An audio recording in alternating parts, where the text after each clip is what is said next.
Bueno, muchachos, buenas noches.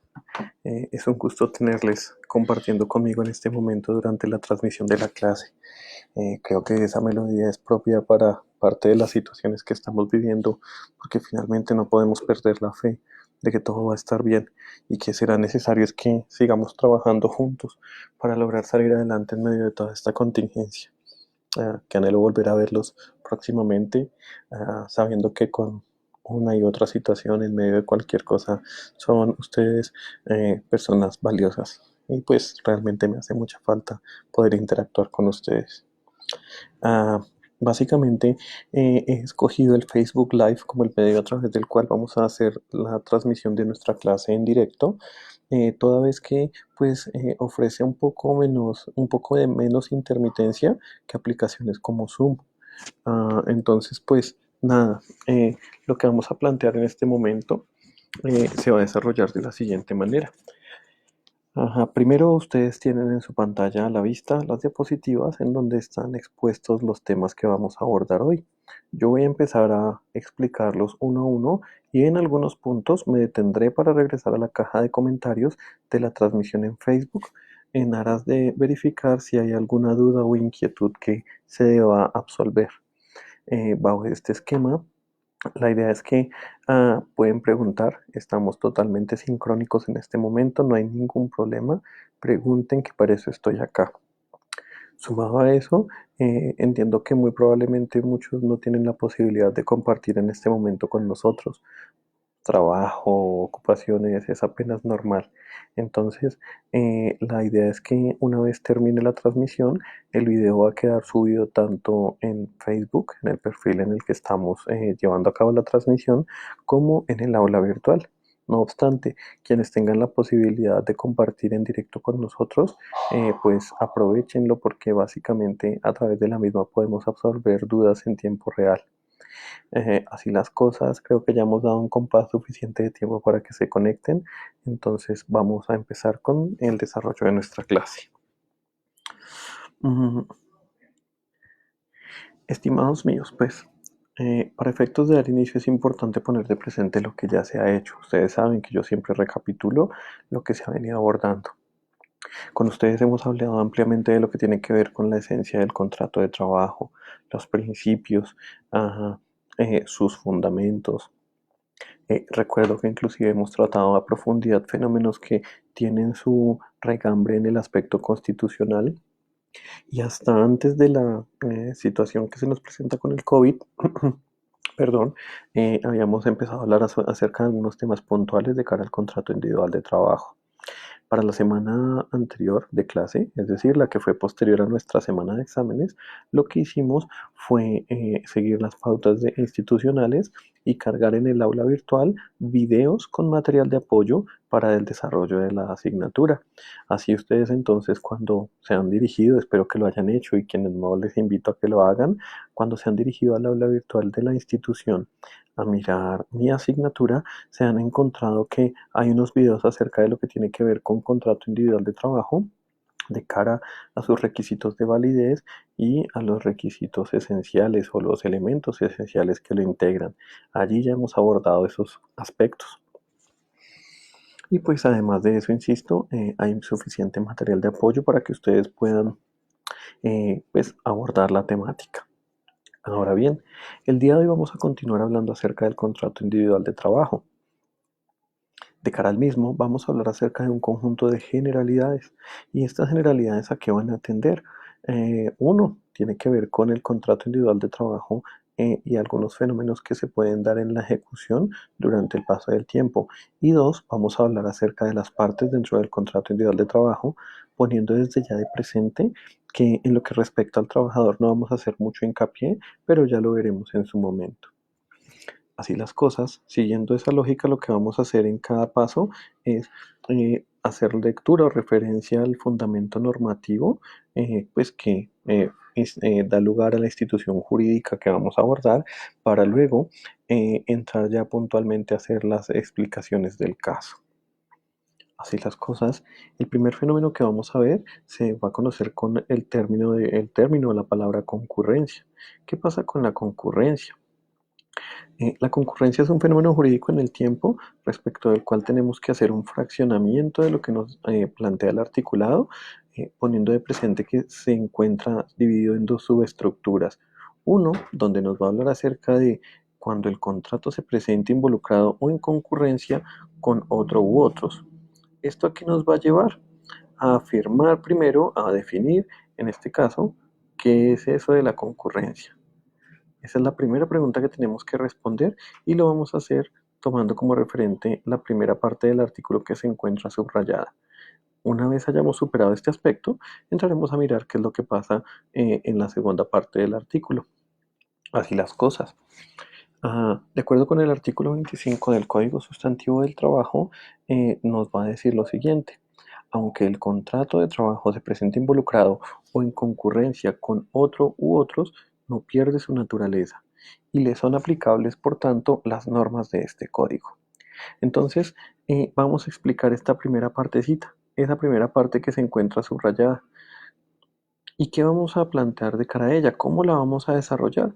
Como ustedes pueden darse en cuenta, en la parte inferior de la diapositiva hay un gráfico. Hay un gráfico en donde nos encontramos tres líneas de distintos colores y unas denominaciones frente a cada uno de los cuadritos. Para el efecto es importante que desde ya entiendan que cada una de estas líneas como tal van a representar líneas temporales.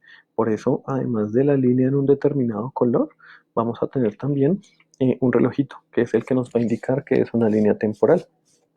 Y entonces les empiezo a desarrollar el ejemplo para que ustedes entiendan qué es la concurrencia. Imagínense que un trabajador, una persona, ni siquiera un trabajador, suscribe un contrato de prestación de servicios de asesoría jurídica. Ese contrato de prestación de servicios se va a encontrar regido, en este caso, por el ordenamiento civil y mercantil. Es lo que va a caracterizar ese vínculo. Resulta que esta persona es tan buena en lo que hace que pasa el tiempo y entonces logra conseguir un puesto de trabajo en una organización, pero este puesto de trabajo que consigue en la organización, es decir, mediado con un contrato individual de trabajo, se va a desarrollar de manera simultánea en el tiempo con el contrato de prestación de servicios que ya existe. Para que se hagan una idea, este señor consiguió un contrato de prestación de servicios en donde en principio no tiene que cumplir horarios, sino eventualmente presentarse una vez a la semana ante su contratante para efectos de ejecutar la actividad para la cual fue contratado, sin que haya un tema temporal de por medio. Esa situación le da la posibilidad de vincularse con o con otra organización, con otro empleador, asumiendo un horario. Entonces, imagínense ustedes que ese señor, en el marco de su contrato individual de trabajo, se compromete a cumplir una jornada laboral de lunes, martes y miércoles de 8 de la mañana a 1 de la tarde. Cuando se presenta este fenómeno, en donde tenemos en un mismo momento temporal la ejecución tanto de un contrato individual de trabajo, como es el caso del contrato que está definido por la línea temporal azul, con un contrato de prestación de servicios, es decir, un contrato cuya naturaleza jurídica es distinta a la laboral, nos vamos a encontrar que durante el periodo de tiempo comprendido entre la línea punteada amarilla y la línea punteada azul y café, estaremos en el fenómeno de la concurrencia.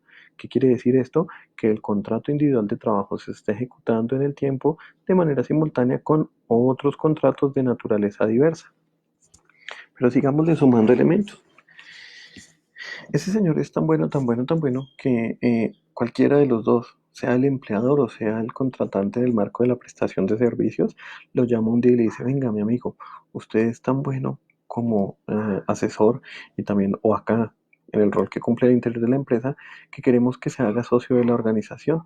Y entonces él va y suscribe un contrato de sociedad, dependiendo del tipo societario, pues el que corresponda, y se hace socio de la empresa. ¿Qué sucede a partir de este momento entonces? Que el contrato individual de trabajo ya no se va a estar ejecutando únicamente de manera simultánea con el de prestación de servicios, sino que además va a estar ejecutándose de manera simultánea también con el de sociedad. Es decir, que en este caso, desde el momento en que se inicia a ejecutar el contrato de sociedad, como se pueden dar cuenta aquí, entre la línea café azul y la línea amarilla café, vamos a estar en un fenómeno en donde el contrato individual de trabajo estará en concurrencia con el contrato de sociedad y el contrato de prestación de servicios. Noten ustedes que he hecho énfasis en algo. Prestación de servicios es un contrato civil y o comercial, contrato de sociedad es un contrato mercantil. Si se dan cuenta, la naturaleza jurídica de cada uno de ellos es distinta. Ahora bien, sumado a esto, nos encontramos que se termina aquí el contrato de prestación de servicios. ¿Qué sigue sucediendo? Pues sigue habiendo concurrencia entre el contrato individual de trabajo y el contrato de sociedad, hasta que finalmente pues, se extingue el contrato individual de trabajo y desaparecería entonces el fenómeno de la concurrencia. Explicado qué es la concurrencia, ilustrado qué es la concurrencia, miremos entonces qué es lo que nos va a decir la norma frente a la misma. La norma nos va a decir, mire, el contrato puede concurrir con otro u otros, pero ojo, insisto, tengan muy presente que se trata de contratos de naturaleza distinta a la naturaleza laboral. Y lo que nos va a decir la norma es que el contrato de trabajo no va a perder su naturaleza por el hecho de que se vea concurriendo con otros, con contratos de otro tipo de naturaleza jurídica distinta. ¿Qué quiere decir esto? Que el contrato de prestación de servicios se podrá acabar y podrá mantenerse el contrato de sociedad en el tiempo aún después de que se extinga el contrato individual de trabajo. Lo cierto es que el hecho de que los mismos concurran en el tiempo no hacen que el contrato individual de trabajo pierda su naturaleza, razón por la cual, con independencia de lo que suceda con los otros dos, de cara al contrato individual de trabajo se tendrá que garantizar el cumplimiento de las obligaciones que se van a desprender de la normativa del trabajo. Es decir, a este trabajador, como se pueden dar cuenta, aquí lo tenemos señalado como el elemento común en esos contratos. A este trabajador, el empleador tendrá la obligación de pagarle su prima, cesantía, intereses a la cesantía, vacaciones, cotizaciones al sistema de seguridad social, salarios, garantizar sus descansos, etcétera, etcétera, etcétera. Esta misma situación divinamente podría presentarse, aquí lo he planteado, con tres personas distintas del otro extremo, es decir, el común denominador, el mismo personaje en calidad de trabajador, y del otro extremo podrían ser todos ellos distintos o podría ser la misma organización. Por ejemplo, esa prestación de servicios inició el señor prestándola a una empresa y su gestión fue tan buena que con el tiempo decidieron contratarlo como representante legal. Y tan buena era la gestión que inclusive después lo convirtieron en socio. Si este escenario se presentara, de igual modo, el contrato individual de trabajo se mantiene indemne y por tanto habrá obligación del empleador, en este caso, por responder por todas las garantías derivadas de la normativa laboral con independencia de lo que suceda con los otros dos contratos, que recuerden, en el marco de la concurrencia tienen que ser obligatoriamente de naturaleza jurídica distinta al contrato de trabajo. Dicho esto, muchachos, voy a salir a la caja de comentarios para verificar qué dudas o inquietudes tienen. En caso de que no las hayan, continuaré con el desarrollo de la exposición y pues les estaré contando. Eh, Estaremos entonces, ya estoy en un momento con ustedes en la caja de comentarios.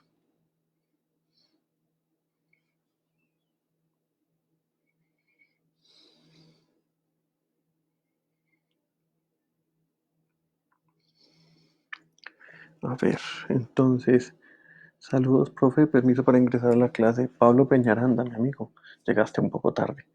Me toca cerrar la puerta del salón. No se preocupe, amigo mío, tranquilo que aquí todos son bienvenidos. Estoy validando, no veo inquietudes en la caja de comentarios.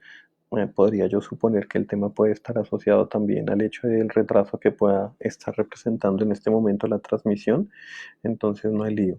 Continuaré haciendo la exposición del tema y nada, una vez regrese, pues responderé las preguntas que ustedes a bien tengan formularme. Continuemos entonces. Habiendo hablado ya de lo que tiene que ver con la concurrencia, podría uno pensar que decir no concurrencia es todo lo opuesto a la concurrencia. Y pues en este caso, a pesar de que la lógica nos dicte eso, jurídicamente el asunto no es así. Cuando nosotros hablamos de concurrencia, tenemos que entenderlo como un fenómeno totalmente autónomo e independiente de la no concurrencia. ¿Y por qué hago énfasis en esto?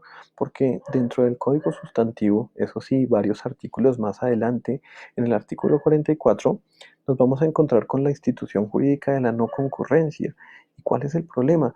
Que es importante tomarla en este momento, abordarla, a pesar de que esto implique un salto grandísimo, por lo menos hablando en la forma en la que están ordenados los artículos dentro de la norma, porque Al abordarlo ya mismo tenemos la posibilidad primero de hacer notar la diferencia que existe entre el fenómeno de la concurrencia y la no concurrencia en aras de evitar confusiones entre uno y otro con ocasión de ese elemento, de esa coincidencia en uno de los términos que los definen. Así las cosas, vamos a dar un salto importante a través del código sustantivo para dirigirnos al artículo 44, en donde vamos a abordar en este caso el concepto, la institución jurídica de la no concurrencia. ¿Y para qué? Como digo, la idea es dejar claridad en torno al tema para que ustedes no vayan a tener confusiones. Así las cosas, y tal y como lo hicimos con la concurrencia, aquí también vamos a fraccionar el artículo en dos partes. La primera parte es la que estoy subrayando en este momento, la estipulación por medio de la cual un trabajador se obliga a no trabajar en determinada actividad o a no prestar sus servicios a los competidores de su empleador una vez concluido su contrato de trabajo. Esta será la primera parte, porque esa primera partecita es la que nos va a permitir a nosotros establecer qué es en este caso la no concurrencia, ya que la segunda parte, la que está sin subrayar, realmente nos va a hablar es acerca del efecto que va a tener esa cláusula. Entonces, primero entremos a definir qué es la no concurrencia.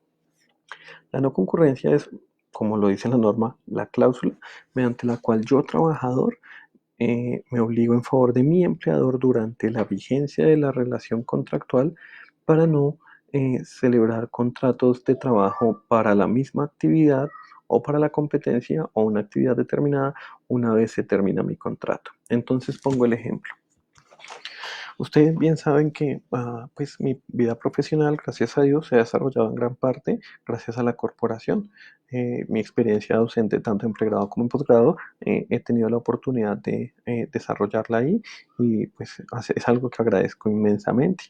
Pero imagínense ustedes que mañana me dijeran, venga, doctor Freddy, acérquese, vamos a mejorar sus condiciones laborales y en contraprestación, pues además de unos beneficios y demás, nosotros requerimos que usted se comprometa con nosotros a que el día en que se acabe el contrato, usted no va a volver a prestar sus servicios como profesor o en el sector de la educación. O que me dijeran, doctor Freddy, cuando se termine su contrato de trabajo, usted no va a volver a emplearse en ninguna institución de educación superior. Eso es la cláusula de no concurrencia, el que yo como trabajador me comprometa a no trabajar en una determinada actividad o no prestar servicio a los competidores de mi empleador cuando mi contrato individual de trabajo se termine. Ahora bien, ¿qué es lo que pasa con esa cláusula? La misma no produce efecto alguno. Esa cláusula que se suscribió aquí en vigencia del contrato individual de trabajo, es decir, durante el segmento que comprende la línea azul hasta el momento en que termina, esta también es una línea temporal, eh, al momento, está llamada teóricamente a ejecutarse en el momento en que el contrato de trabajo ya no está vigente. Pues, ¿qué pasa con esa cláusula? Es ineficaz, no produce efecto alguno. Y básicamente vamos a encontrar la explicación de esa ineficacia directamente en postulados del orden constitucional y del orden legal. Para el efecto, en este caso tenemos que abordar los artículos 25 y 26 de la Constitución Política Nacional y los artículos 8 y 9 del Código Sustantivo del Trabajo. Para el efecto, entonces voy a referirme a cada una de ellas haciendo un comentario muy sucinto. Porque, por ejemplo, ahí, frente a la Constitución, ellos ya no son familiares, esos ya no son familiares. El artículo 25 de la Constitución Política Nacional va a decir: el trabajo es un derecho y una obligación social y goza en todas sus modalidades de la especial protección del Estado. Toda persona tiene derecho a un trabajo en condiciones dignas y justas. Eh, si ustedes se dan cuenta en este momento ya nos están diciendo es un derecho y un deber social, pero más allá de eso que nos interesa hacer énfasis acá en el deber de protección que tiene el Estado de cara al trabajo. Pregunta, ¿qué sería de mí después de que se terminara mi relación laboral con la universidad, si me dedicara toda la vida a la academia y me dijeran que no puedo volver a dictar clases, ya sea no puedo volver a fungir como docente o no puedo dictar en, digamos, competidores de la corporación, pues básicamente ellos estarían no solo invadiendo la esfera de mi libertad de trabajo, sino además podrían estar atentando contra otras disposiciones, otros derechos fundamentales, o de qué voy a comer, de qué voy a vivir yo en ese escenario. Entonces, de entrada ya la Constitución dice, el trabajo es un derecho y una obligación social y pues goza de su especial protección. Asimismo, el artículo 26 nos va a decir lo siguiente: toda persona es libre de escoger profesión u oficio. La ley podrá exigir títulos de idoneidad, las autoridades competentes inspeccionarán y vigilarán el ejercicio de ciertas profesiones, eh, y pues ustedes ya conocen el resto. ¿A qué voy con esto? A que la misma norma desde el artículo 26 nos va a decir que, salvo que la normativa haga una exigencia legal para poder ejercer una profesión, no puede darse un pacto entre particulares que limite para mí el ejercicio de ese derecho. Miren que finalmente el mismo artículo 26, después de ese del punto seguido, nos va a decir las ocupaciones, artes y oficios que no exijan formación académica son de libre ejercicio, salvo aquellas que impliquen un riesgo social. Es decir, será el único limitante que tendremos para efectos de lo que tiene que ver con el ejercicio de una profesión. Por tanto, no podremos hablar en modo alguno acerca de una restricción al derecho a la libertad de trabajo y por eso la cláusula de la concurrencia se tornaría ineficaz. Ahora bien, de cara a lo que nos va a decir la normativa laboral, ya el Código Sustantivo puntualmente, nos vamos a encontrar con que la normativa es sumamente armónica. Inclusive, tengan presente ustedes que el Código Sustantivo del Trabajo es una norma anterior a la expedición de la Constitución Política de 1991 y pues muy seguramente fue la que realmente inspiró la redacción de los artículos 25 y 26 constitucionales, ya que tanto artículo octavo y noveno encuentran una íntima afinidad con los 25 y 26 constitucionales. Entonces, leamos el artículo octavo del Código Sustantivo del Trabajo. Allí nos va a decir, nadie puede impedir el trabajo a los demás ni que se dediquen a la profesión, industria o comercio que les plazca, siendo lícito su ejercicio, sino mediante resolución de autoridad competente encaminada a tutelar los derechos de los trabajadores o de la sociedad en los casos que prevean la ley. Evidencien ustedes cómo el artículo octavo nos está diciendo lo que más o menos nos plantea el artículo 26 de la Constitución. Nadie puede limitar el ejercicio de una determinada profesión, actividad, ocupación u oficio, salvo que se trate de asuntos que de un modo u otro le atañan a un asunto del orden social y en función de garantizar ese bienestar. Por un lado. Luego el artículo noveno, ¿qué nos va a decir? El artículo noveno nos va a decir, el trabajo goza de la protección del Estado, en la forma prevista en la Constitución Nacional y las leyes. Los funcionarios públicos estaban obligados a prestar a los trabajadores una debida y oportuna protección para la garantía y eficacia de sus derechos. Entonces, ¿esto a qué nos lleva?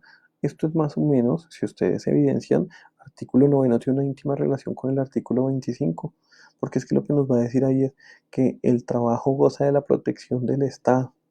Y para ese escenario, el artículo 25 constitucional es el que nos va a plantear esa situación.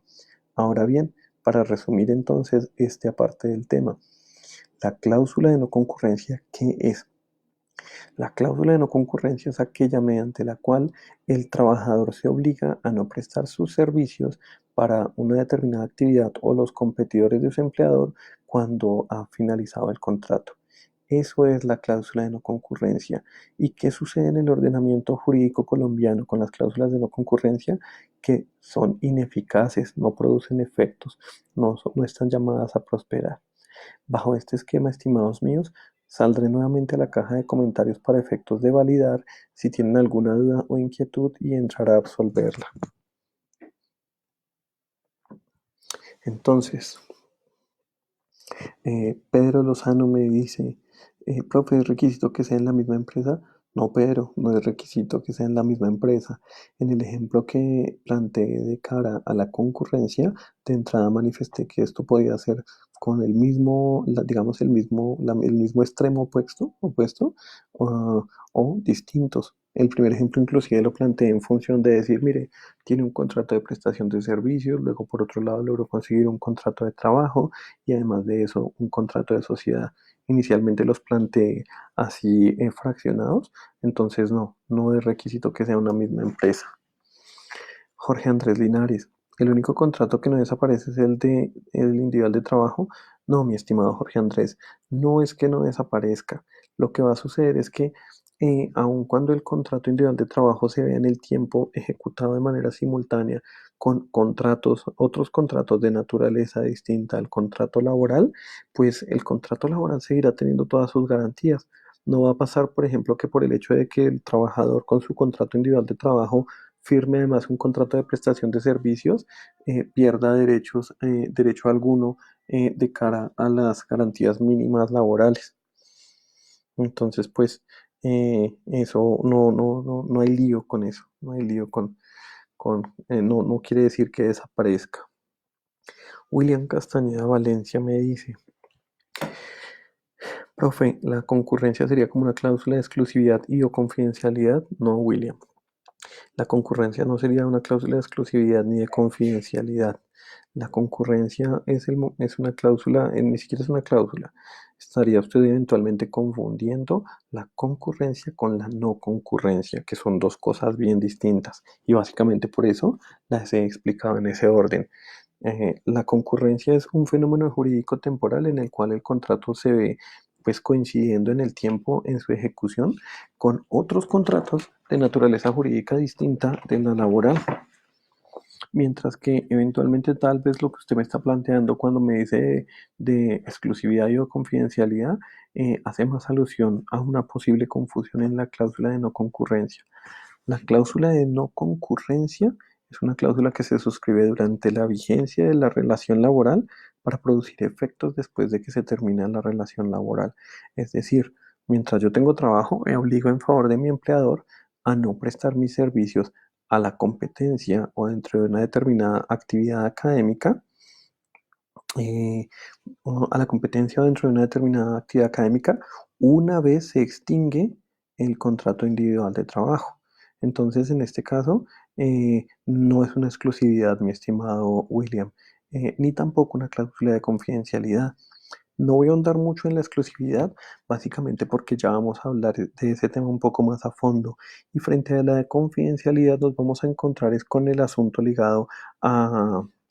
asunto ligado a lo que tiene que ver con en la salvaguarda y la garantía de no revelar información. Pero es un tema distinto, no hay una relación directa ahí. Ronald Navarro, la no concurrencia se podría dar en prestación de servicios o contrato de sociedad. Mi estimado Ronald, cuando se habla de no concurrencia, es una institución jurídica del orden laboral. Por eso les decía que básicamente el asunto se da es que en vigencia del contrato individual de trabajo, me obligo a no prestar mis servicios para la competencia o en la misma actividad económica una vez se termine el contrato de trabajo. Eh, ¿Qué es lo que sucede con los contratos de prestación de servicios o los contratos de sociedad y en general los contratos de naturaleza civil o mercantil? Lo que suele suceder es que se suscriben otro tipo de pactos, pero que no son del orden laboral para tratar de evitar que se presenten ese tipo de situaciones. Pero pues en este caso digamos que no es parte de nuestra temática. Tranquilo, William, que entonces sí atiné al momento en que respondí la pregunta, porque pues supuse que el tema estaba ligado era a una eventual no concurrencia.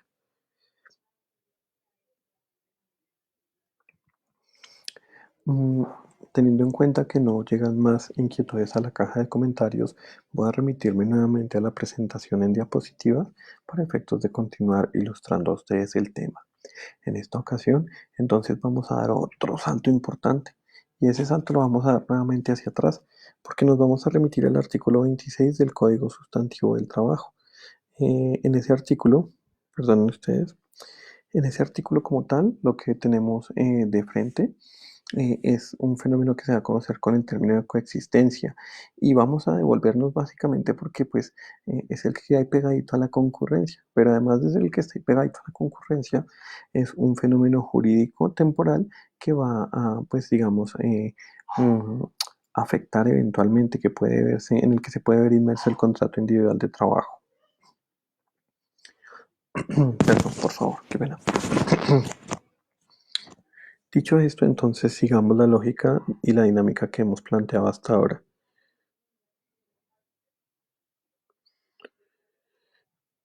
Ah, dice el artículo 26. Un mismo trabajador puede celebrar varios contratos de trabajo con dos o más empleadores. Eso que se está planteando ahí es la primera parte del artículo. Aquí, uy, caray, perdonen que se me fue mal ese trazo. Disculpen que el pulso no me ayuda mucho. No soy muy diestro haciendo esto, estimados míos.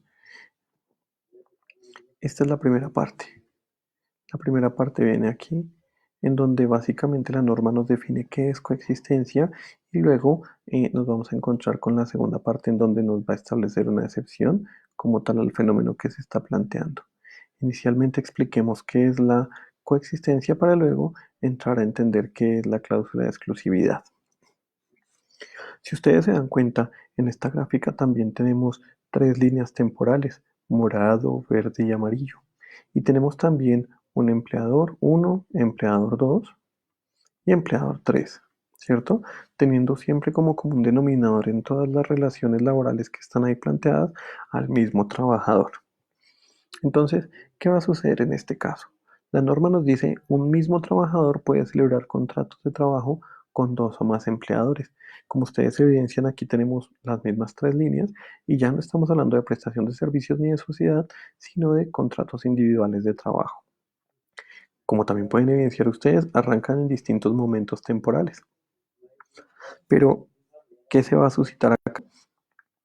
Resulta que inicia el contrato individual de trabajo número uno. Es un trabajador que labora, es un muy buen profesional y labora los días lunes, miércoles y viernes en el horario de 8 de la mañana a 12 del día. Y en ese horario, bajo ese contrato, se gana 2 millones de pesos mensuales. Resulta que el tipo es tan bueno, el personaje es tan bueno, qué pena, que si en la ejecución del contrato en el tiempo alguien se entera de su eficiencia y lo llama y le dice, venga, amigo mío, le ofrezco pues que me preste el mismo servicio y nada, si quiere usted entonces venga y trabaje para mí lunes, miércoles y viernes de 2 de la tarde a 6 de la tarde. Y entonces aquí por este contrato, con ese horario, se gana otros 2 millones de pesos. Bueno, se gana otros 2 millones de pesos. Ahí son números horribles, pero bueno. Mm, Sigue trabajando este señor. ¿Y qué va a suceder? Desde el momento en que se inicia la ejecución del contrato que se encuentra representado en la línea morada, vamos a encontrarnos que va a existir coexistencia de contratos entre el contrato morado, o en este momento representado por la línea morada, y el contrato amarillo, el contrato representado por la línea amarilla, situación que se va a mantener en el tiempo durante el interregno que transcurra entre la línea amarilla punteada y la línea azul morada punteada. ¿Qué quiere decir? Que durante todo este tiempo que está en este primer cuadrito habrá coexistencia de contratos entre contrato de línea morada y contrato de línea amarilla. Pero ojo, tengan ustedes presente, ambos son contratos individuales de trabajo. Ambos tienen la característica de ser contratos individuales de trabajo, es decir, son de igual naturaleza jurídica. Pero nada, este señor es tan bueno en lo que hace, que un día otra persona lo llama y le dice, venga, présteme sus servicios. Yo sé que usted ya tiene copado su tiempo, pero yo estoy dispuesto a pagarle por sus servicios la suma de, no sé, vendemos aquí otro monto, de 3 millones de pesos.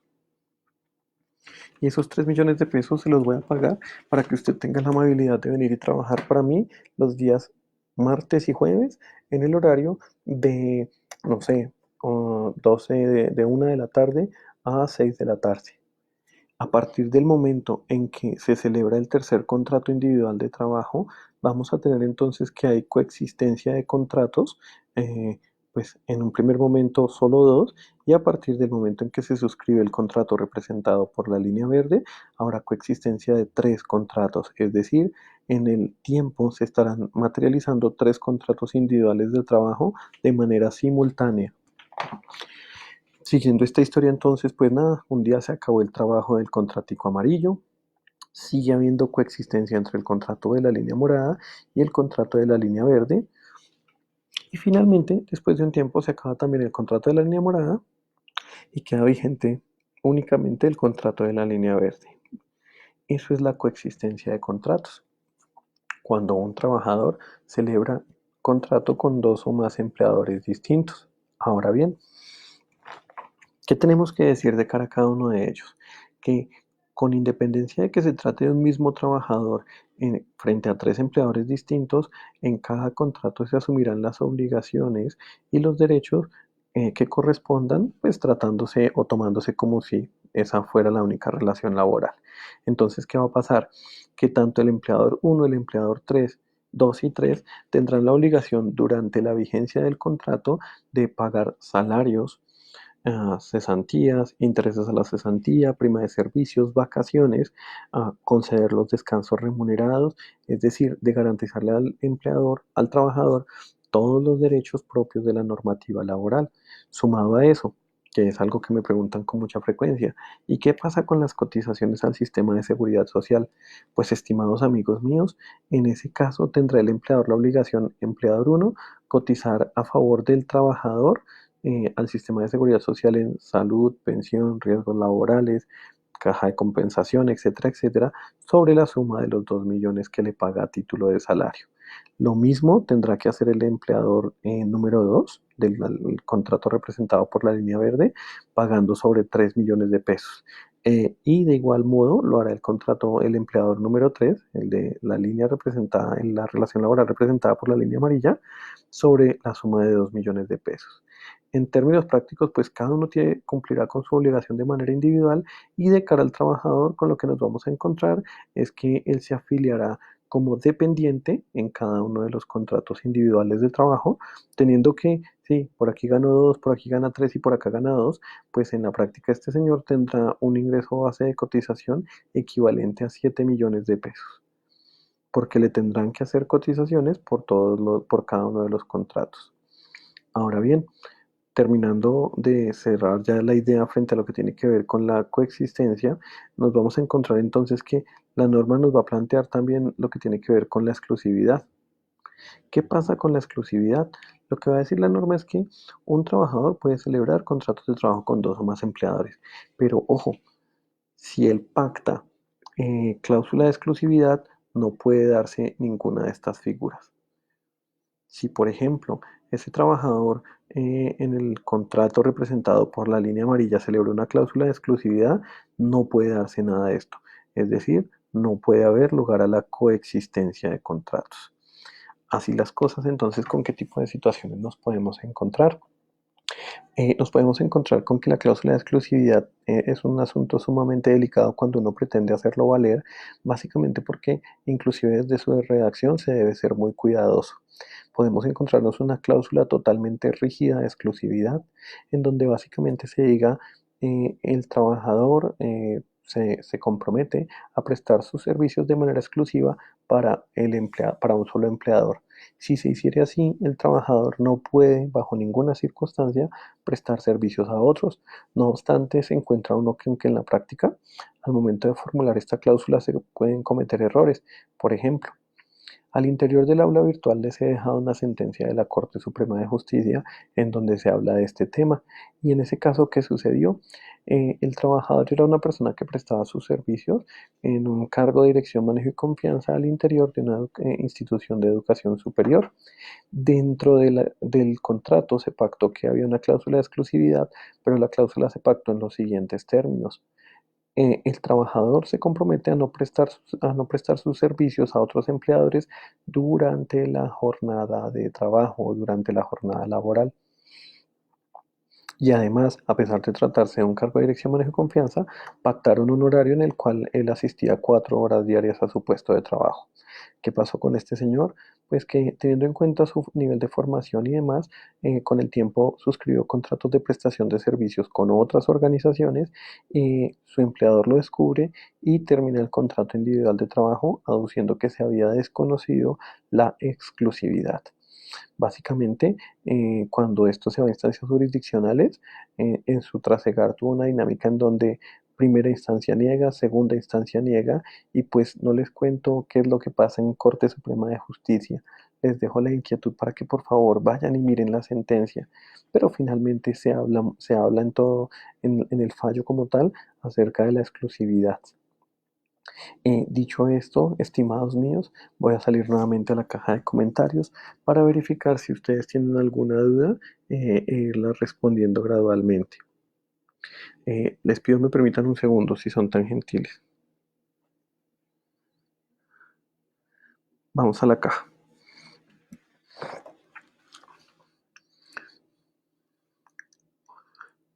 Permítanme un segundo, por favor.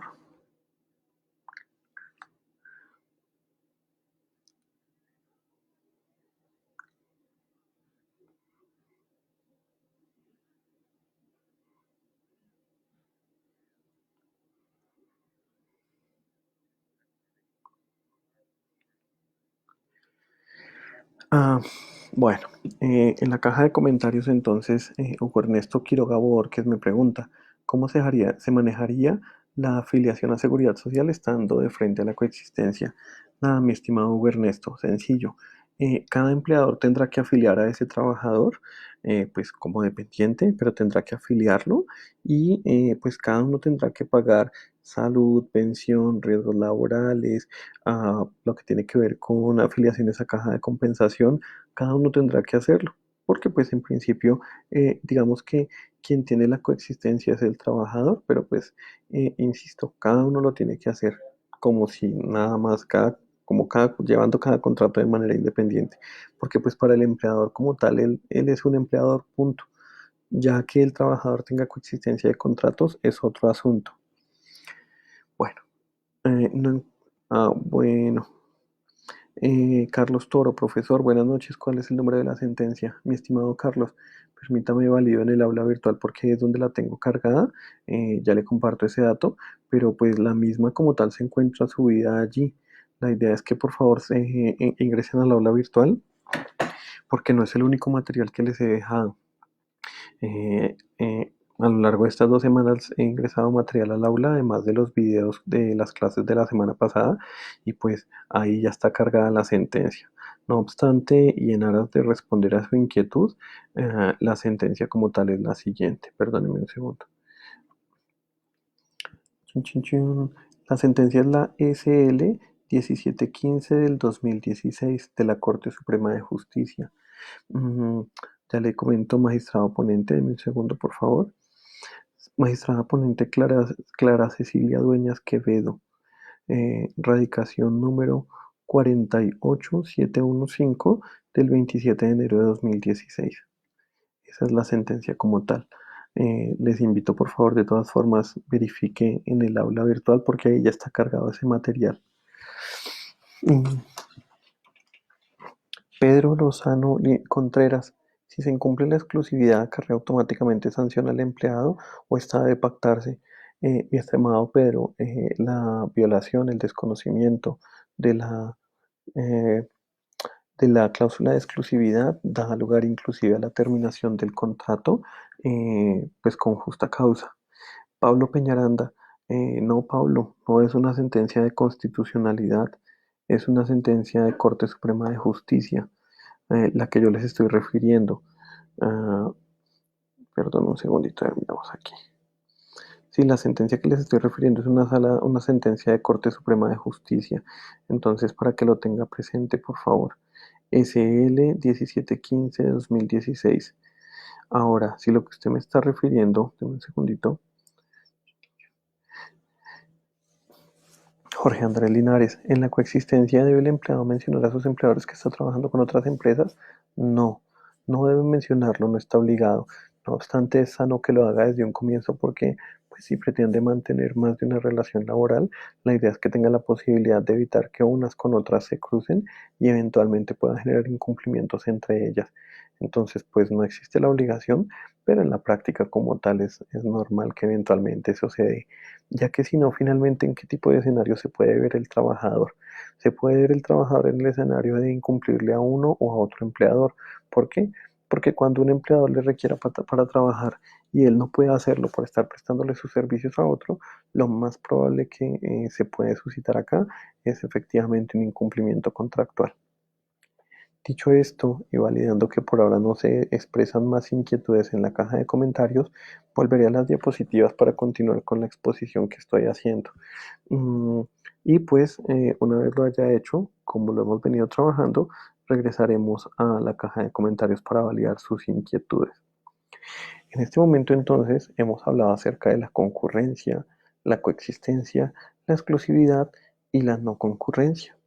Eh, y bajo este esquema, digamos que hemos abordado los fenómenos jurídicos temporales, pues que en principio, a los que en principio se puede ver expuesto el contrato individual de trabajo durante su ejecución. ¿Qué vamos a hacer a partir de este momento? A partir de este momento vamos a empezar a hablar acerca de las partes del contrato individual de trabajo. Y de cara a las mismas, entonces, ¿qué vamos a plantear?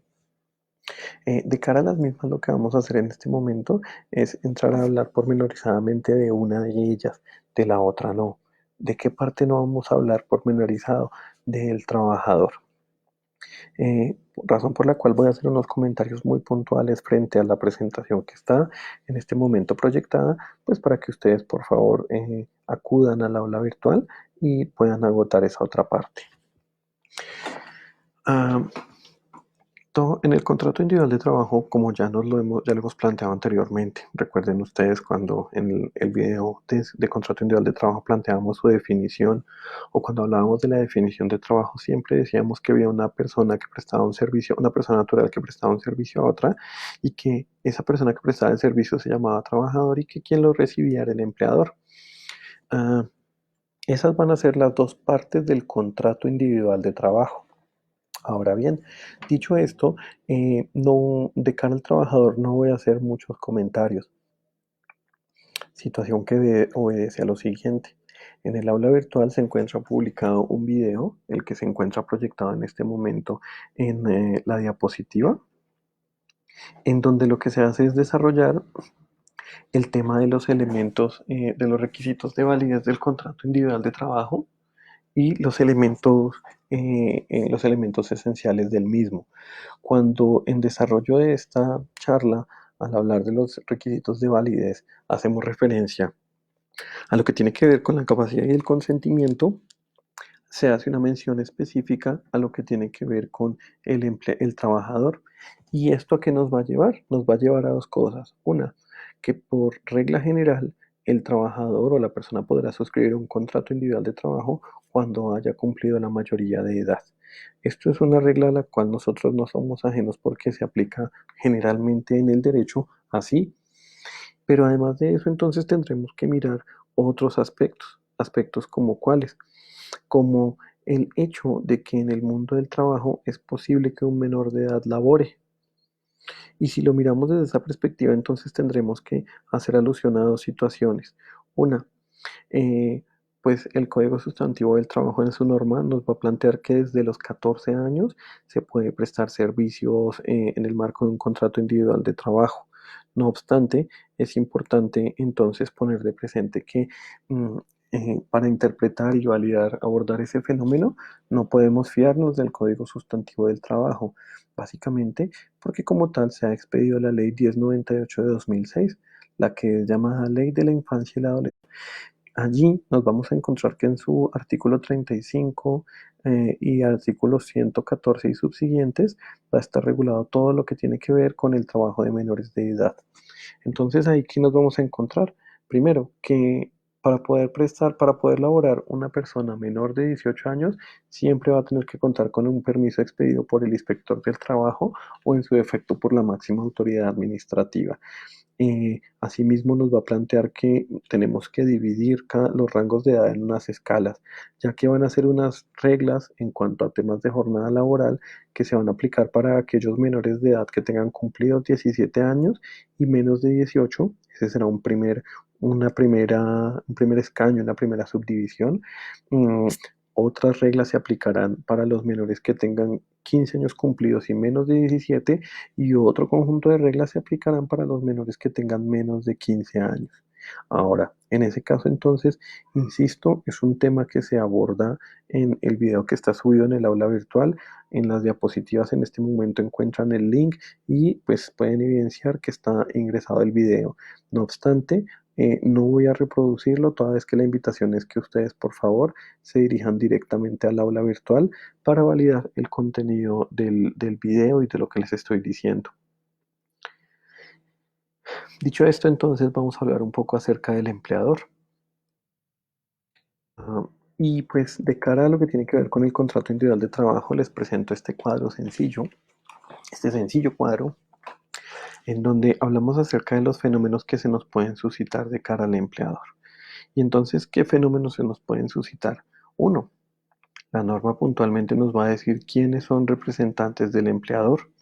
Y esa tarea la va a hacer la norma valiéndose del artículo 32 y 33 del Código Sustantivo.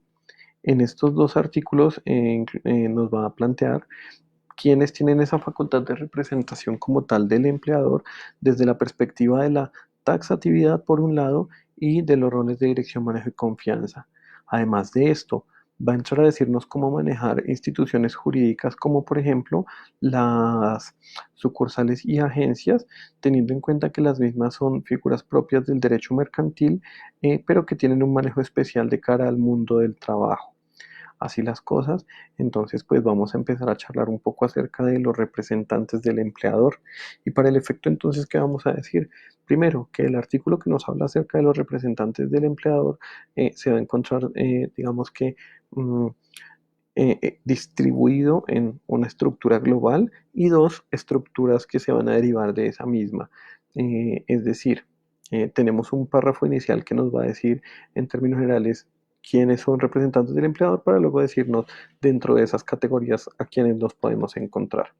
Así, el artículo 32 del Código Sustantivo del Trabajo dice al tenor literal lo siguiente: son representantes del empleador y como tales lo obligan frente a sus trabajadores, además de quienes tienen ese carácter según la ley, la convención o el reglamento de trabajo, las siguientes personas.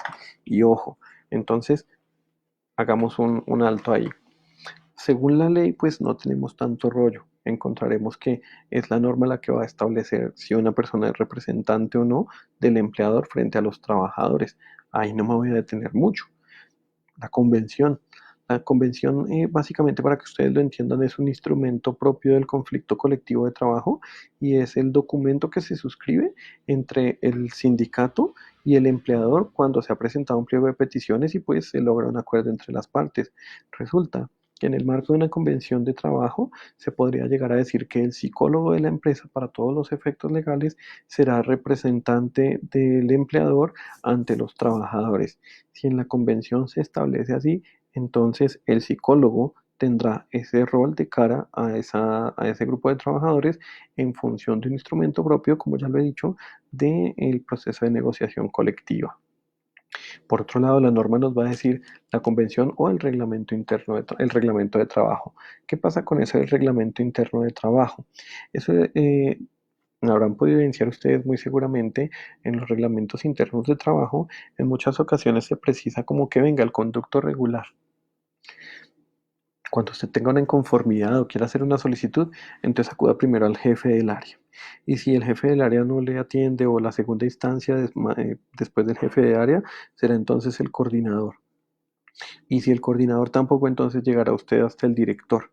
Cada una de esas personas mencionadas pueden eventualmente ser consideradas representantes del empleador, teniendo en cuenta que en el reglamento interno se están estableciendo así. Ahora bien, luego entonces dice Esa primera parte nos dice que además de los que estén determinados por la ley, la convención o el reglamento, lo serán los siguientes. Y nos va a hablar en términos de literal A, literal B. El literal B nos va a hablar de los intermediarios y de ellos hablaremos más adelante, entonces no haremos énfasis en ese aspecto. Vamos a centrarnos un poco más en ese literal A. Porque ese literal A nos va a hablar de dos maneras. Nos va a decir que serán representantes del empleador quienes ejerzan funciones de dirección o administración. Y entonces nos va a mandar un poco a este lado. Pero además de eso nos va a decir tales como. Y cuando nos dice tales como, lo que está queriendo hacer es una enunciación de pues personas que representarán al empleador, teniendo que poner de presente que la misma no es una enunciación a pesar de ser taxativa, no es una enunciación que nos limite, es decir, es meramente enunciativa. Pueden tenerse otro tipo de personas, otro tipo de cargos o denominaciones dentro de esta dinámica. ¿Y qué nos va a decir? Tales como directores, gerentes, administradores, síndicos o liquidadores, mayordomos y capitanes de barco. Perdón un momento, por favor. Qué pena con ustedes. Ya la garganta va pasando a cuenta de cobro. En fin.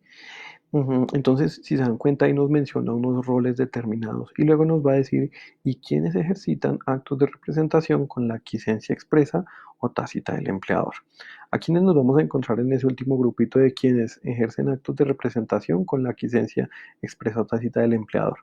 A esa persona que viene, da instrucciones, toma decisiones, ah, inclusive llama a descargos y puede imponer sanciones sin que el empleador le haya conferido esa autoridad, pero pues en la medida en que tampoco diga nada, estaremos ante una persona que ejerce actos de representación con aquiescencia tácita del empleador.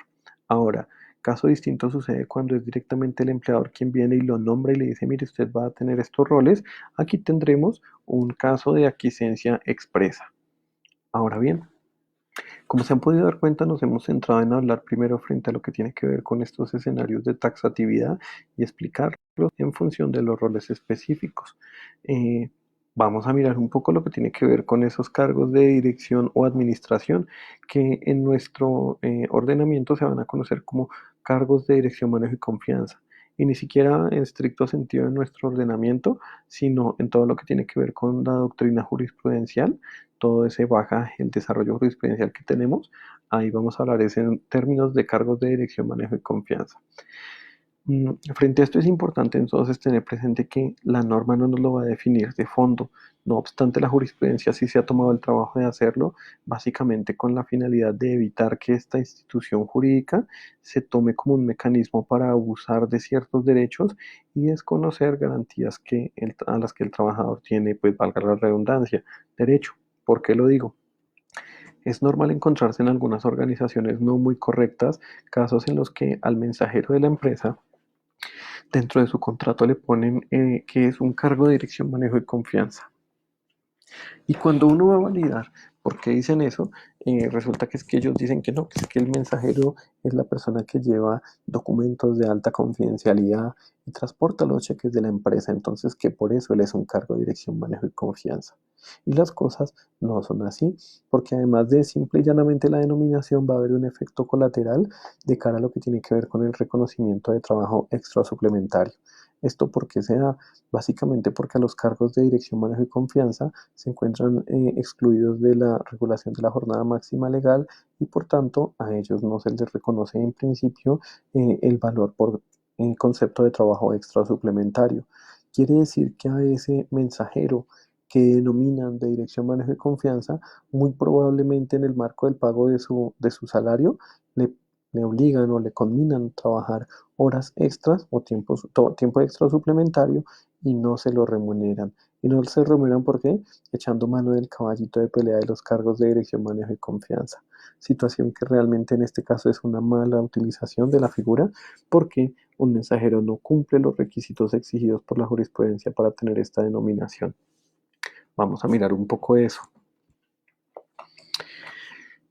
La Corte Suprema de Justicia, puntualmente, la Sala de Casación Laboral de la Corte Suprema de Justicia, mediante sentencia del 22 de abril de 1961, se ha pronunciado sobre este tema.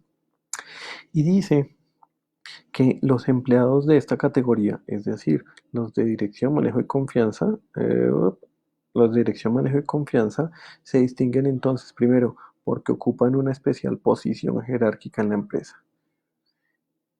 Y aquí entonces ya tenemos que nuestro mensajero, utiliza el ejemplo del mensajero, no quiero ser peyorativo, hago la aclaración, sino diciendo, pues el mensajero como tal no tiene una posición especial jerárquica en la empresa y mucho menos vamos a verlo con facultades disciplinarias y de mando. ¿Esto qué quiere decir? Resulta que esa persona que tiene un cargo de dirección, manejo y confianza no solo tiene un cargo jerárquico importante en la empresa, sino que además tiene la potestad de ejercer dimensiones ligadas al factor disciplinario dentro de la organización, al factor de la subordinación, qué pena. En este caso, entonces nos vamos a encontrar con la facultad de disciplinar, que esta ya hemos hablado en desarrollo de nuestras clases, y si no, igual también creo que están subidas en los videos, qué pena con ustedes, no lo tengo muy presente, y de mando, es decir, la potestad de dirección, dimensiones propias de lo que tiene que ver con dimensiones propias de lo que tiene que ver con la subordinación. Les aseguro a ustedes que el mensajero no podrá imponerle un memorando a ninguna persona y difícilmente podrá darle órdenes a otra. Asimismo, nos va a decir la norma que no están en simple función ejecutiva. ¿Y por qué nos lo va a plantear la jurisprudencia? ¿Y por qué nos lo va a plantear así? Porque lo que nos va a decir es que ellos, más allá que simple y llanamente ejecutar una tarea, van a tener una función orgánica y coordinativa. ¿Qué quiere decir? Están dos dependencias y quien va a estar en el punto de enlace, es decir, acá, será ese trabajador de dirección, manejo y confianza. Quienes ejercen las funciones meramente ejecutivas están aquí. Entonces háganse una idea en los siguientes términos. La mujer que o el varón recepcionista al interior de una organización está ahí sentado o sentada recibiendo llamadas, recibiendo documentación, atendiendo personas. Esta persona está ejecutando una función simplemente ejecutiva. Eh, Mientras que los roles de dirección, manejo y confianza nos los vamos a encontrar en este punto. Acá están ellos. Mm, En fin. Ah, y dice que con miras al desarrollo y buen éxito de la empresa, están dotados de determinado poder discrecional. ¿Qué es eso? Que ellos tienen eventualmente la potestad de tomar decisiones con amplios grados de autonomía. Entonces, ¿con qué nos vamos a encontrar nosotros? Con la posibilidad que tienen este tipo de personas para, por ejemplo, un gerente de compras, decidir a quién le compra, en qué cantidades le compra, cómo le compra, etcétera, etcétera, etcétera. Y dice que ejercen funciones de enlace entre las secciones que dirigen en la organización central.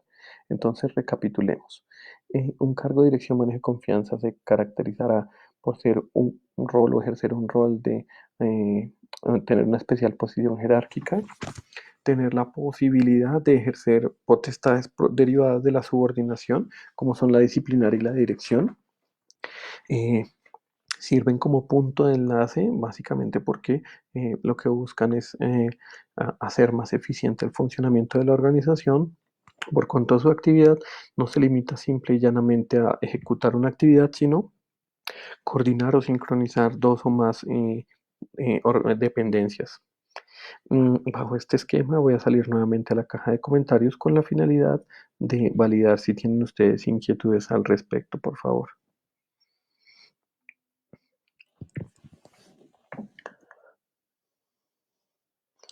A ver, Kelly Johanna Martínez Urueña. En dado caso que se presente un accidente laboral que sucede en la coexistencia, mi estimada Kelly pues tendrá que mirarse con qué empleador o ejecutando órdenes de quién se dio el accidente de trabajo, porque pues es relativamente sencillo. Si yo estoy prestando mis servicios para el empleador de la primera, la segunda o la tercera línea, se activará la ARL como tal a la que me tenga afiliado ese empleador. Ahora, si por ejemplo no fue en el momento en que ejecuto las actividades, sino se dio en el momento en que yo me dirigía, por ejemplo, a atender a un cliente, pues se tendrá que mirar de quién era la orden que yo estaba cumpliendo. Entonces ahí no hay ningún problema, Kelly. Bueno, ustedes los veo muy calmaditos. y no hay ningún problema. Seguiré exponiendo el tema, inclusive en este momento veo que tenemos 27 personas conectadas. Nada, pues saquémosle el mayor provecho a esto. Regreso a las diapositivas para efectos de seguir ilustrando el tema que he venido exponiéndoles. Dicho lo que he planteado de cara a los representantes del empleador, entonces nos encontramos con que ya hemos tenido oportunidad de hablar acerca de los cargos de dirección, manejo y confianza, los roles taxativos de cara a lo que establece el artículo 32 y como se pueden dar cuenta tenemos por acá lo que tiene que ver con sucursales y agencias. Para entender qué es lo que pasa en el mundo del derecho del trabajo de cara a las sucursales y agencias, es necesario que tengamos primero entendimiento acerca de qué son esas instituciones, esas figuras jurídicas en el mundo de lo que tiene que ver con el derecho mercantil, ya que ellas son más figuras jurídicas propias de este ordenamiento. Entonces, vamos a echar mano del Código de Comercio.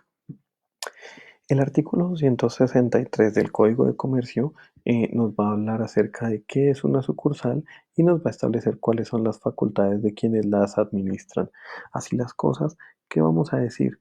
Las sucursales son establecimientos de comercio abiertos por una sociedad dentro o fuera de su domicilio para el desarrollo de los negocios sociales o parte de ellos administrados por mandatarios que en este caso tienen facultades para representar a la sociedad. Esto es una sucursal.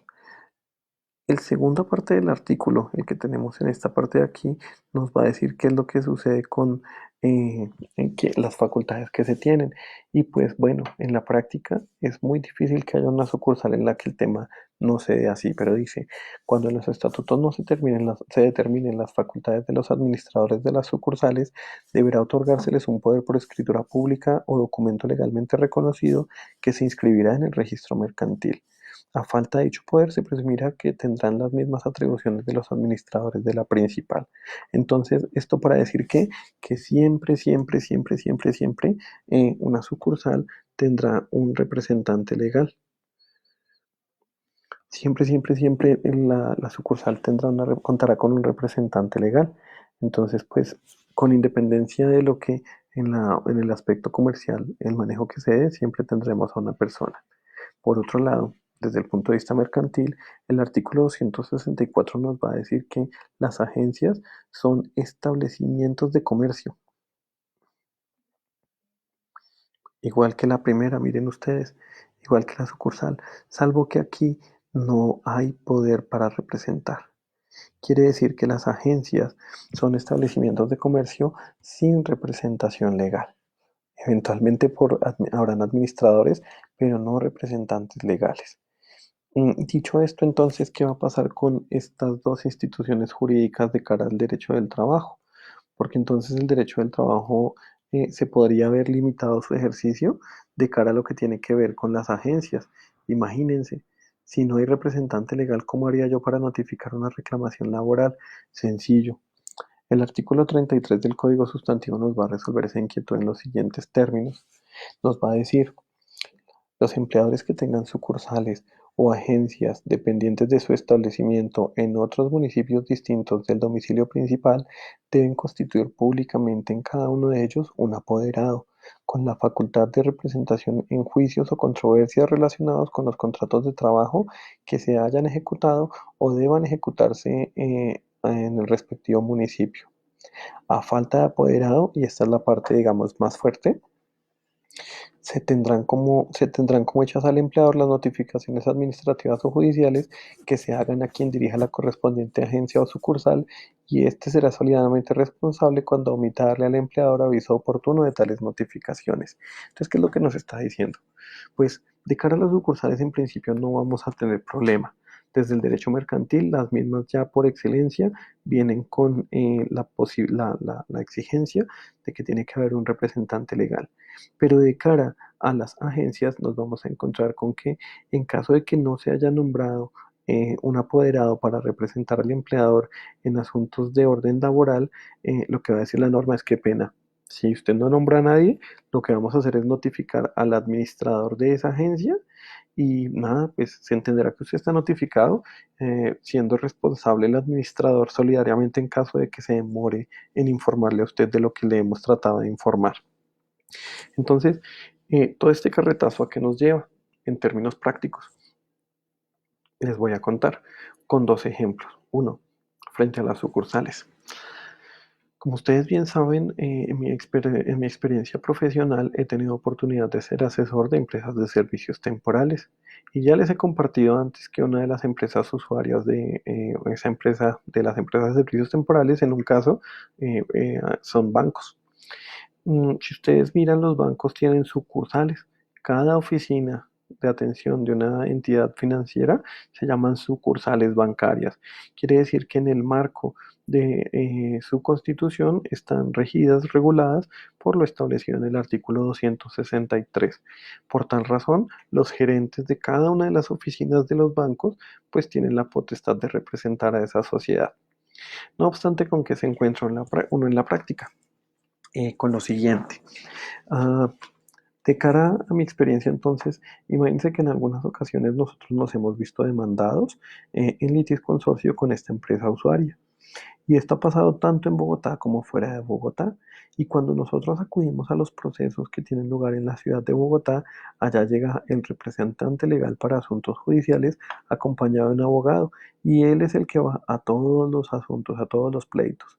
No obstante, cuando hemos tenido que desplazarnos fuera de la ciudad, por ejemplo, en la ciudad de Bucaramanga, pues en la entidad financiera ellos ponderan que el costo de desplazar a su representante legal es elevado, máxime cuando en esa ciudad tienen dos sucursales bancarias. ¿Y qué implica esto? Básicamente que cualquiera de los gerentes de oficina de Bucaramanga pueden acudir a las audiencias judiciales y van a ser reconocidos como representantes legales de la entidad financiera. Ahora bien, en la práctica que nos sucedió, en algunas de esas audiencias llegaba un gerente y en las otras llegaba otro, pero finalmente la norma lo permitía. Esto de cara a las sucursales. ¿Qué pasa con las agencias? Vamos a cambiar el ejemplo. Imagínense ustedes un conductor de expreso bolivariano que se la pasa todos los días de un lado al otro, que es contratado en la ciudad de Bogotá y que tiene una inconformidad en el aspecto laboral con su empleador y la pretende radicar, pero la radica directamente en La Guajira, en la ciudad de Riohacha. La radica allá y la radica es ante una agencia. Como la agencia de Bolivariano es un establecimiento de comercio sin representación legal, automáticamente el administrador de esta agencia tiene la obligación de informarle a Expreso Bolivariano S.A. pues de la reclamación hecha para que ellos puedan tomar cartas en el asunto. Si no lo hace, el administrador puede entrar a responder solidariamente con Expreso Bolivariano por los perjuicios y demás situaciones que se puedan causar. Es decir, a pesar de que uno tiene y el otro no tiene representación, el derecho laboral va a decir, qué pena, amigo mío, pero le radicarán a tu administrador y él tendrá la obligación de informarte. Dicho esto, estimados míos, voy a salir nuevamente a la caja de comentarios para verificar si tienen ustedes alguna inquietud al respecto y si no, continuar con la exposición.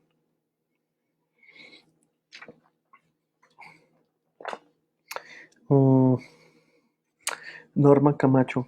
¿Estos cargos de confianza y manejo también están cobijados por las obligaciones de un contrato individual de trabajo? Claro que sí, Norma. Los contratos de dirección, manejo y confianza están cobijados por las normas del contrato de trabajo. La única excepción que se presenta con ellos tiene que ver es con el asunto de jornada laboral. En principio no podría llegar inclusive a afirmar que a una persona que tiene un rol de dirección, manejo y confianza, el exigirle el cumplimiento de un horario es un asunto que eventualmente es revaluable, porque finalmente los roles que esta persona va a cumplir van a ser más de gestión, de coordinación, de lograr el funcionamiento de la organización, más allá que de ejecutar una determinada actividad. Es por esto, por ejemplo, que uno se encuentra en muchas ocasiones que al interior de una organización, el gerente comercial eh, es el que toma las decisiones y va solo 2, 3 horas al día, pero cuando uno va y valida los resultados de ese gerente, se da cuenta que no importa que no esté 8 horas en lo que llamarían hora pupitre, sino en su puesto de trabajo, porque con el tiempo que va y lo que hace, logra cumplir con las expectativas del empleador. Entonces, sí, dirección, manejo y confianza están cobijados por normas del contrato individual de trabajo. Carlos Toro, profesor, luego de ver los videos cargados en el aula virtual, ¿se le puede hacer preguntas por mensaje de Facebook? Pues Carlos, la idea en principio, yo tuve habilitado un chat en el aula virtual durante una semana para efectos de que me formularan preguntas en torno a eso. Yo en principio no tengo problema que me formulen los cuestionamientos, pero pues en principio lo sano sería haber utilizado en su momento el mecanismo. Insisto, no obstante, tranquilo, aquí estaré para atender sus inquietudes y tal vez no me gustaría que lo hiciera por chat de Facebook ni por mensajes de Facebook. Preferiría que tratáramos de hacerlo de pronto en algún tipo de actividad en la que estemos varios reunidos, así sea a través de estos medios, para poder lograr que su inquietud y la respuesta que dé a la misma sea algo que le rinda frutos también a sus compañeros. Pero en principio no tengo problema. Jorge Andrés Linares. Si por culpa del representante de la agencia es sancionada la empresa, ¿quién responde? ¿La empresa o el representante? En principio, Jorge Andrés estarían respondiendo ambos. El empleador respondería pues por lo que haya sido, pero responde, y la norma lo que nos va a decir es que el administrador de la agencia será solidariamente responsable. En la práctica este tipo de cosas pueden darse, pero pues básicamente estará uno supeditado al patrimonio que pueda llegar a tener el representante de la agencia, el administrador de la agencia. Entonces, pero sí, responden ambos. Ah, dicho esto, y teniendo en cuenta que por ahora no salen más preguntas en la caja de comentarios, voy a continuar con la exposición del tema y en un rato volvemos para ver qué inquietudes tienen al respecto. Con lo que hemos dicho, ya hemos hablado acerca del empleador y sus representantes. Hemos hablado acerca de los que establece el artículo 32 de cara a los roles específicos. Hemos hablado de los cargos de dirección, manejo y confianza. Hemos hecho una mención al fenómeno o lo que se suscita con las agencias y las sucursales, y pues en este momento entonces es pertinente entrar a hablar acerca de los contratistas.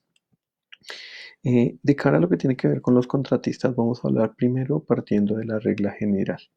En el marco de la regla general, entonces, lo primero que nos va a decir el artículo 34 es que los contratistas son verdaderos empleadores. Ellos son empleadores. Pero nos los va a plantear en términos de una situación, porque eso que sean verdaderos empleadores tiene su reserva. Primero, por aquí les pongo un asterisquito que coincide con la observación que aparece aquí en la parte inferior, pero que todavía no voy a entrar a explicar, ya que lo importante en este momento es empezar a plantear un elemento vital para determinar si un contratista es o no es verdadero empleador. Perdón un momentito. Ok, entonces, ¿cuál es el elemento? Es la autonomía.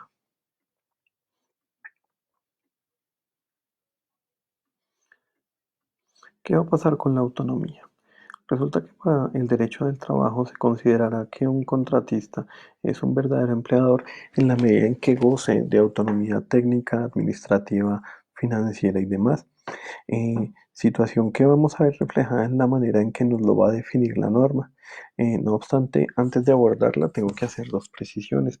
Una, primero vamos a hablar de qué es un contratista para luego entrar a establecer unos fenómenos ligados a la responsabilidad frente a las acreencias laborales que se van a derivar de esta dinámica. Entonces, vamos a dar lectura a a la parte inicial del artículo 34 para entrar a establecer qué es el contratista. Dice: son contratistas independientes y por tanto verdaderos empleadores y no representantes ni intermediarios las personas naturales o jurídicas que contraten la ejecución de una o varias obras o la prestación de servicios en beneficio de terceros por un precio determinado, asumiendo todos los riesgos para realizarlos con sus propios medios y con libertad y autonomía técnica y directiva. Entonces, ¿qué es lo que nos está diciendo? ¿Qué es un contratista? La persona que, este es un contratista, la persona que, mm, las personas que ejecutan una o varias obras a favor de un beneficiario con total autonomía,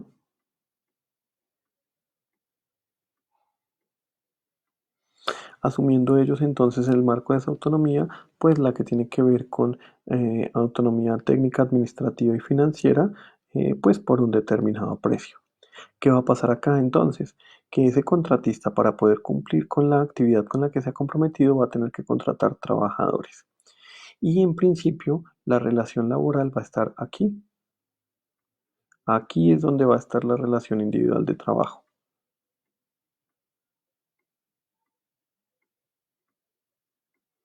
Ahí está la relación individual de trabajo. Entre el beneficiario de la obra como tal estará existiendo el beneficiario de la obra y el contratista, existirá eventualmente un contrato del orden civil.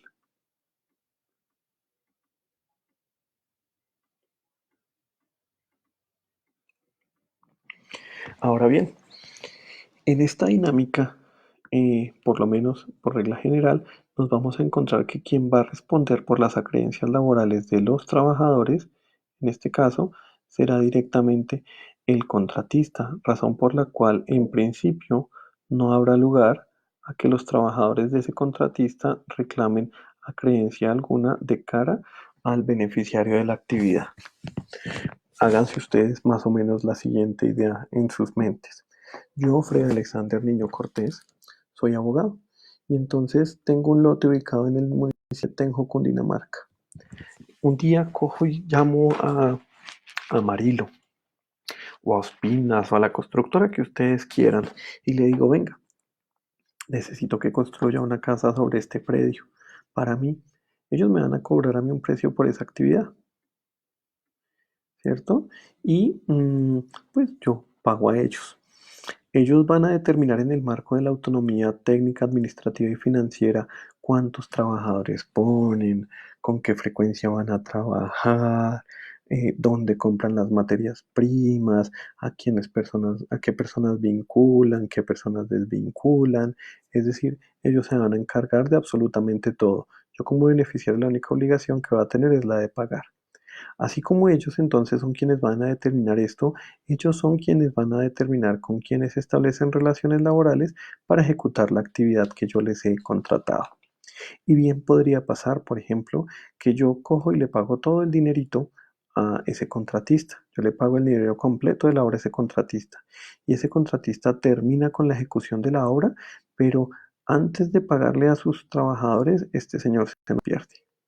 Pues lamentable y todo lo que voy a decir, pero yo nunca voy a verme involucrado, obligado a responder por las acreencias laborales de este grupo de trabajadores, básicamente porque yo como beneficiario del servicio, pues tengo una actividad que es totalmente distinta de la que ejecuta el contratista y porque además en el esquema que he planteado, el verdadero empleador en este caso es el contratista. Ahora bien, esto que les acabo de plantear ya tiene que ver con un elemento propio de la responsabilidad y tiene que ver con la responsabilidad, aquí en este caso no hay solidaridad.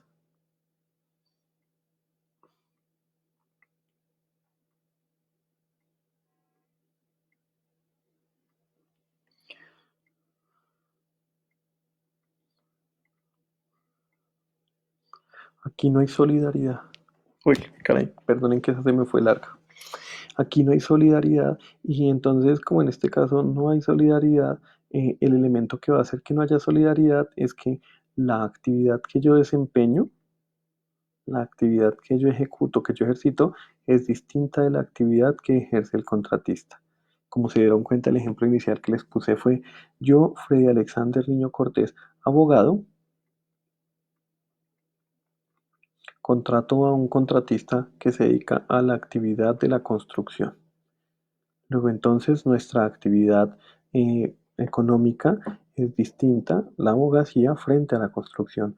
Aquí no va a haber solidaridad entre el beneficiario de la obra y los trabajadores que presten sus servicios al contratista. ¿Y por qué hago énfasis en eso? Porque a renglón seguido, como les dije, el artículo 34 nos va a decir, pero el beneficiario del trabajo o dueño de la obra, a menos que se trate de labores extrañas a las actividades normales de su empresa o negocio. Es decir, cuando se trata de actividades ajenas a lo que yo hago, no voy a ser solidario, porque lo que va a decir la norma es, a menos que se trate de labores extrañas a las actividades normales de su empresa o negocio, será solidariamente responsable. ¿Qué quiere decir esto? La norma me está planteando un segundo escenario. Es el escenario en donde sí vamos a encontrar solidaridad.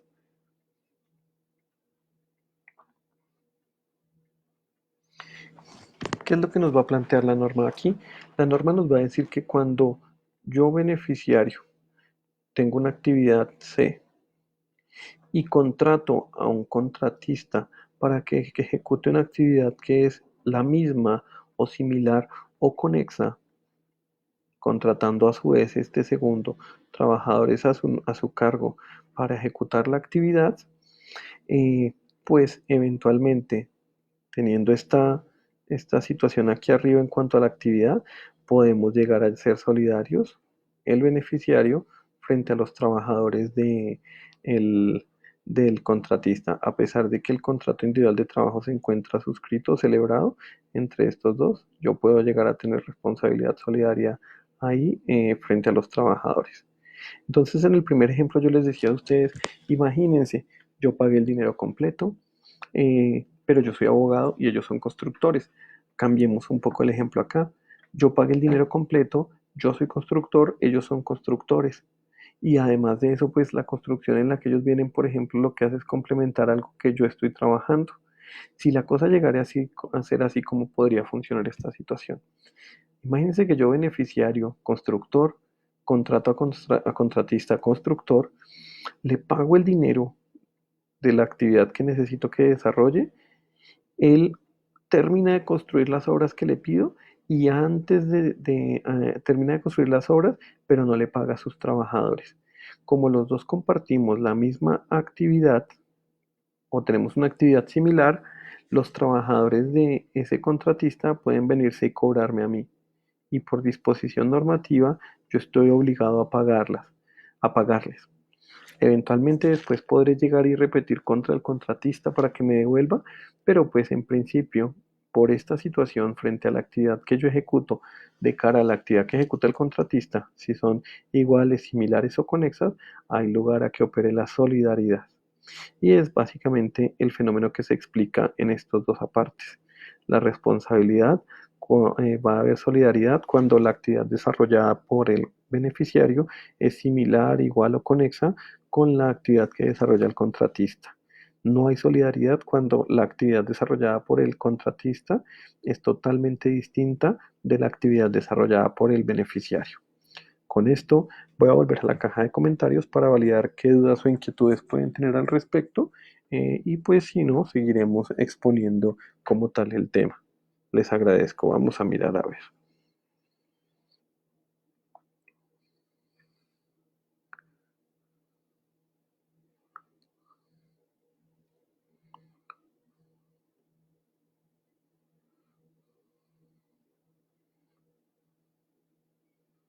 Perdónenme un segundo, a ver.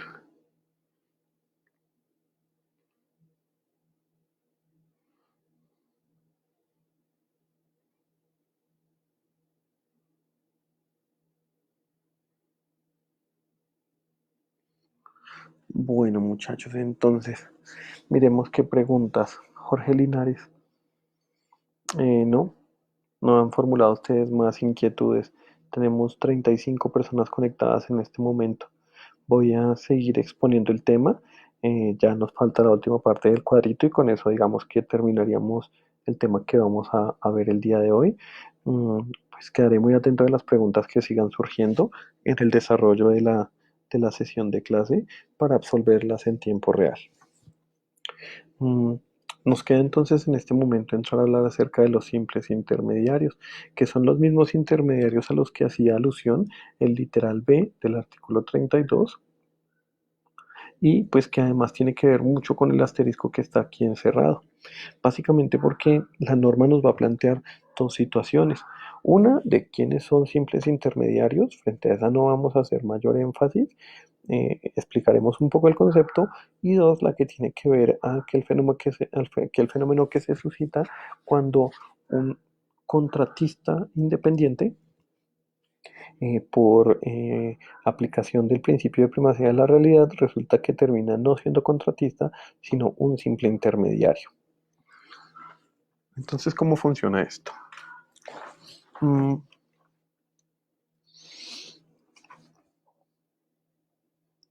Perdónenme un segundo, por favor. El artículo 35 del Código Sustantivo nos va a decir lo siguiente. Son simples intermediarios las personas que contraten servicios de otras para ejecutar trabajos en beneficio y por cuenta exclusiva de un empleador. Para que entiendan esto, imagínense ustedes que después de que pasa todo este tema del coronavirus, nos volvemos a ver en la institución y yo llego y les digo un día, miren, muchachos, la corporación necesita 20 personas y contratamos a 20 personas para prestar sus servicios al interior de la misma. Pero ustedes ejecutan trabajos para la Corporación Universitaria Republicana y además quien asume todas las responsabilidades de cara a la relación laboral es la misma institución. Luego, en ese marco, yo soy simple y llanamente un intermediario. Su verdadero empleador en ese caso sería la Corporación Universitaria Republicana. Y ese no tiene tanta ciencia. ¿Cuál es el que más me interesa que miremos? El numeral segundo, el cual dice, se consideran como simples intermediarios aun cuando aparezcan como empresarios independientes.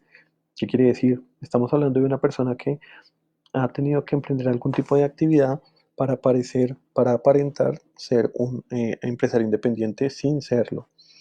Y dice, las personas que agrupan o coordinan los servicios de determinados trabajadores para la ejecución de trabajos en los cuales utilicen locales, equipos, maquinarias, herramientas u otros elementos de un empleador para beneficio de este y en actividades ordinarias, inherentes o conexas del mismo. Mm, Entonces, para que ustedes me lo entiendan, se los voy a ilustrar con un ejemplo. Es el caso en el cual un contratista, en apariencia, termina convirtiéndose en un simple intermediario.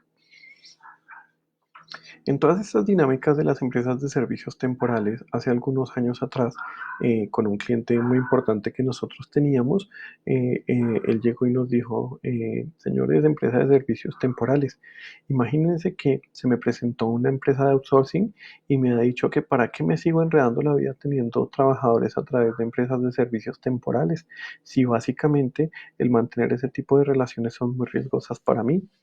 Lo más sano que podemos hacer en este momento, según lo que le plantearon a ellos, era irse por el outsourcing, en donde la empresa de outsourcing se comprometía a suministrarles a ellos un servicio y a su vez la entidad, la empresa usuaria, solo tenía que pagarles una suma de dinero sin asumir los riesgos de la temporalidad.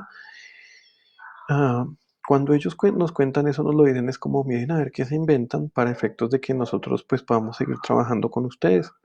Y efectivamente, nosotros que nos inventamos, nosotros constituimos las personas jurídicas, es decir, lo que hicimos fue eh, fue constituir una organización con técnicamente, o por lo menos desde la teoría, autonomía. Era una organización con NID y todo, que contrataba a los trabajadores para prestar el servicio de outsourcing. Y entonces nosotros, ¿qué hacíamos con ese outsourcing? Nosotros contratábamos los servicios de un grupo de personas para prestarles servicios, en ese caso, a un beneficiario. Pero ¿qué pasaba con el beneficiario? El beneficiario pretendía que la dinámica que nosotros lleváramos fuera esta de aquí, esta que estoy encerrando en este círculo gigante. Uy, perdónenme. Esa era la dinámica que pretendía que el beneficiario del servicio nosotros lleváramos. En este marco, entonces, técnicamente, aquí no hablaríamos de empleador, sino el beneficiario del servicio y no habría solidaridad, de acuerdo a lo que ellos planteaban. No solidaridad. Uy, está terrible. Creo que entienden ustedes lo que quiero decir. ¿Qué pasó en la práctica? Resulta que a pesar de que nosotros teníamos nuestro propio NID, contratábamos a las personas, éramos quienes realizábamos los pagos, en la práctica las cosas se daban de esta manera. Las instalaciones en donde se llevaban a cabo las reuniones del personal contratado por el outsourcing, eran las instalaciones del beneficiario del servicio. Los equipos de cómputo que se utilizaban para prestar el servicio los ponía el beneficiario. Los celulares. Quien determinaba si un trabajador se iba o se quedaba no era el outsourcing, sino era directamente el beneficiario del servicio. Quien en su momento tenía la potestad como tal de establecer los horarios y demás reglas de trabajo era el beneficiario del servicio. Es decir, nosotros no teníamos este elemento de autonomía, no contábamos con el mismo, razón por la cual, a pesar de que en la apariencia éramos contratistas, en virtud de la primacía de la realidad, nos convertíamos en simples intermediarios. Y bajo este esquema es muy importante que tengan presente este tema. ¿Por qué es importante que lo tengan presente, estimados amigos míos? Porque es de lo que más se encuentra uno en el escenario del litigio del derecho del trabajo. Organizaciones en donde hay cadenas de 3 y 4 empresas una tras otra que prestan sus servicios a un mismo beneficiario, en donde lo que se pretende es esconder la real responsabilidad en materia de derecho del trabajo de cara a los trabajadores. Así las cosas, para hablar de esto, pues voy a hacer referencia a dos instrumentos. Uno tiene que ver con la recomendación 193 de la Organización Internacional del Trabajo del año 2006, en donde se habla acerca de la relación de trabajo y se hacen unas recomendaciones en torno a, pues, qué es lo que debe tenerse en cuenta para determinarse su existencia o no. Allí entonces ellos nos van a hablar acerca de lo que tiene que ver con indicios y una serie de elementos en donde siempre tendrá que primar la realidad. Y pues bajo este esquema es un excelente instrumento para orientar, por ejemplo, un argumento en el marco de alegatos de conclusión cuando ustedes están pretendiendo que se establezca un contrato realidad o que en su defecto se declare a un determinado contratista como simple intermediario. Para el efecto, es muy bueno que eventualmente le den una mirada a algo que se ha desarrollado con ocasión de esa recomendación que se conoce en el mundo académico como el test de laboralidad. ¿Qué quiere decir eso? En alguna ocasión cuando estábamos en el aula de clase yo recuerdo que les planteé un ejemplo donde les decía, mire, el test de laboralidad es básicamente entrar a preguntarnos, ¿estamos ante una relación laboral o una relación no laboral? Claro, en su momento yo les planteé un ejemplo trivial para que ustedes entendieran la idea, en donde yo les decía, mire, a través del test de laboralidad lo que vamos a empezar a movernos es en el marco de los indicios, y cada indicio nos va a ir moviendo en un determinado sentido. Si, por ejemplo, nos encontramos con que el señor existe un contrato de prestación de servicios suscrito, tendremos que partir en principio de acá, pero empezaremos a caminar hacia la laboralidad, por ejemplo, venga, le impusieron llamados de atención, sí, empezamos a caminar. ¿Le daban dotación? Sí. ¿Le exigían el cumplimiento de un determinado horario? Sí. Ya esto he hablado antes, entiendan ustedes, pues lo recuerdo, el horario no es un indicador único de subordinación, él tiene que verse conjugado con otros elementos. Pero, ¿qué pasa con este ejercicio que estoy poniendo con la línea que estoy trazando y lo que tiene que ver con test de laboralidad? Que el test de laboralidad es ese tema, ese ejercicio de trabajar a través de los indicios para determinar si se está ante una relación laboral disfrazada o se está realmente ante un vínculo no laboral. Para quienes quieran conocer un poco más a fondo del tema, les puedo referir al autor César Augusto Carballo Mena. Él es un académico muy, muy reconocido de origen venezolano. Y pues conoce el tema además porque en los tribunales venezolanos se ha dado mucho esto del test de laboralidad. Eh, con esto muchachos, entonces pues termino mi exposición del tema. No sin antes pues remitirme a la caja de comentarios para establecer si tienen ustedes alguna inquietud, duda o pregunta que pueda absorber en este momento. Y si no, pues quedar pendientes de vernos para después de Semana Santa. Ahora, les recomiendo mucho estén pendientes del aula virtual en la medida en que probablemente allá les deje algún material para que ustedes puedan ir avanzando en su formación como abogados. Créanme que estar aquí a esta hora después de una semana agotadora de trabajo, pues es desgastante, pero para mí es mucho más importante poder sentarme con ustedes y tratar de exponerles este poco conocimiento que tengo frente al tema. Entonces, nada, voy a la caja de comentarios para validar qué inquietudes tienen al respecto. Ah, Jorge Andrés Linares, cuando contratamos una bolsa de empleadas para que supla a los trabajadores y el empresario le paga a este y por esta razón no le paga al trabajador, el beneficiario tendrá que responder. Mi estimado Jorge Andrés, tenemos que mirar el caso en particular porque lo que tendremos que mirar es cuál es la actividad que ejecuta el beneficiario.